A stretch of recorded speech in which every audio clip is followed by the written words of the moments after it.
Hello friends, मैं advocate Wasim Ahmad एक बार फिर आपके साथ जुड़ा हूँ। और आज तारीख है 6 फरवरी 2026। आज मैंने सोचा कि आपको जो आज मैंने पूरे दिन में काम किया उसके बारे में आपको बता दूं। आज मेरे पास एक केस आया सुबह सुबह की, एक किसी क्रिमिनल केस में जो एक्यूज था वो काफ़ी दिन से बेल जंप पे था, करीब 2024 से।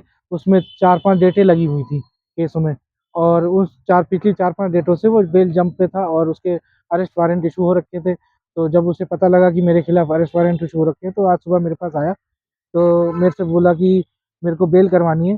तो मैंने जब उसके केस को थॉरोली स्टडी किया, कोर्ट में जाके केस फाइल को इंस्पेक्ट करके उसमें पढ़ा, तो मुझे लगा कि 4-5 डेट से ये बेल जंप पे है। जब मैंने पढ़ा कि 4-5 डेट हो गई थी इसे बेल जंप किए हुए, तो मुझे ये लगा कि हो सकता है कोर्ट इसमें आज इंस्टेंटली इसे बेल ना दे। हो सकता है एक एक आध दिन के लिए वो नोटिस करे या एक आध दिन के लिए जेल में भेज सकती है। तो मैंने अपने जो क्लाइंट से क्लियर बता दिया कि भाई इसमें हो सकता है आपको एक दिन के लिए या 2 दिन के लिए अंदर जाना पड़े, जेल में जाना पड़े। तो इसमें ऐसा नहीं है कि गारंटी एकदम हो ही जाएगा, क्योंकि आप एक डेट पे नहीं हुए, 3-4 डेट से आप, ज़्यादा ही 4-5 डेट से आप बेल जंप पे हो। तो इसमें रिस्क है कि अंदर जा सकते हो। तो उन्होंने क्लाइंट ने बोला ठीक है भाई, अगर ये बेल तो लेनी लेनी है, तो अगर अब डिले करेंगे, क्योंकि आने वाली 10 तारीख को फिर दोबारा उसकी डेट थी। अगर आने वाली 10 तारीख में फिर आती डेट, फिर वो नहीं बेल लेता, एक एक डेट और जंप हो जाती उससे। तो मैंने उसे ये समझाया एक डेट और जंप हो जाएगी, फिर और हमारा मामला थोड़ा सा हार्ड हो जाएगा, टाइट हो जाएगा, कि हो सकता है ना मिले बेल। फिर उसने बोला ठीक है वकील साहब, बेल लगाओ, मेरे को सरेंडर करो।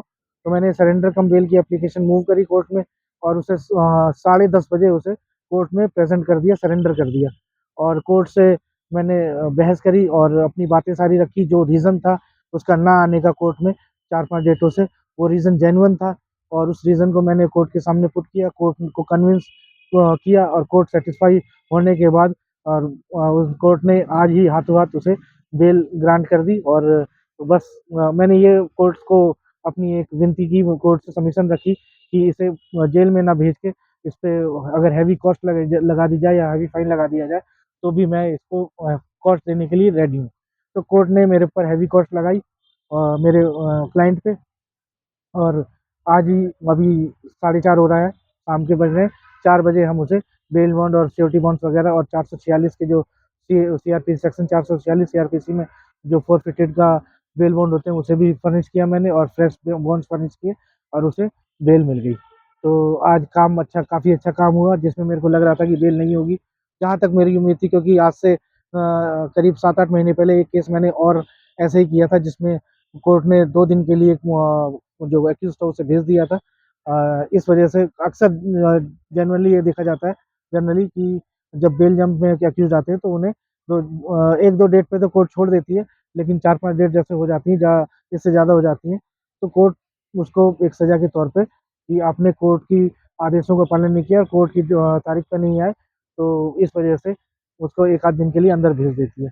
लेकिन आज गुड न्यूज़ रही हमारे लिए और मेरे क्लाइंट के लिए, और उसमें उसे हाथों हाथ जमानत दे दी कोर्ट ने। तो मैं इसमें कोर्ट का भी आभारी हूँ, और अपने क्लाइंट को मैंने उसको रिलीफ दिलवाया, इसके लिए मैं भी आज बड़ा ही अच्छा दिन निकला। और जो 2 केस और थे, एक मेंटेनेंस का केस था और एक गार्जियनशिप एंड वार्ड्स एक्ट का, जिसमें मैं वाइफ की तरफ से था, और जिसमें हस्बैंड ने बच्चे की कस्टडी के लिए केस डाला हुआ है, और इंटरिम मेंटेनेंस के लिए उस पे एप्लीकेशन मूव की थी। आज उस पे बहस हुई थी, और शाम को जब ऑर्डर आया तो वो इंटरिम इंटरिम मीटिंग के लिए वो हस्बैंड ने डाला हुआ था, बच्चे के लिए मीटिंग के लिए, इंटरिम मीटिंग के लिए। तो उसके लिए कोर्ट ने इंटरिम ऑर्डर को उसको डिसमिस कर दिया, उसके इंटरिम मीटिंग के लिए जो एप्लीकेशन थी उस एप्लीकेशन डिसमिस कर दिया, इसमें भी मेरे फेवर में आया।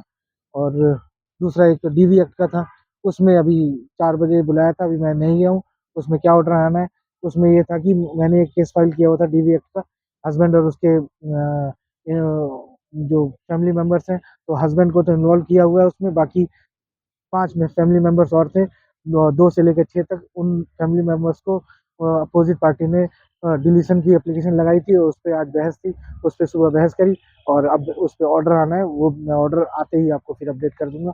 क्योंकि अभी तक तो जितने भी ऑर्डर आए वो मेरे फ़ेवर में आए थे, हो सकता है आए हैं, और हो सकता है कि जो ये वाला ऑर्डर है ये भी मेरे फ़ेवर में आए और उन्हें इन्वॉल्व कर दिया जाएगा केस में। Thank you.